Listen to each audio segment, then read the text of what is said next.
Is there merit to Tocqueville's claim that Jackson won the presidency solely by the memory of his victory in New Orleans? And how great a victory was that militarily? It was a significant victory. It put Jackson on the national stage, certainly. He and the American forces there at New Orleans in January of 1815 were overwhelmed in terms of numbers. They were greatly outmatched. I think it was 4-1 in terms of troops on the British side compared to the American side. So Jackson and his men being able to win that victory against an overwhelming mass of British forces, many of whom were experienced, having fought Napoleon in Europe.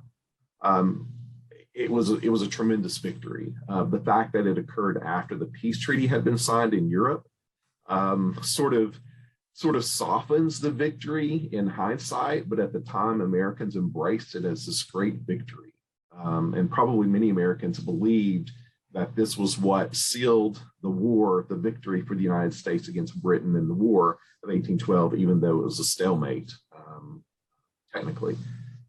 So in any case, it was a great victory. And I think after that victory, you start to see Jackson come onto the national stage. People begin to celebrate him. Some people even mention him as a potential presidential candidate in 1816, so 8 years before he actually ran. So is his victory solely attributable to that? I don't think it's solely attributable to that, but it certainly gives Jackson a platform.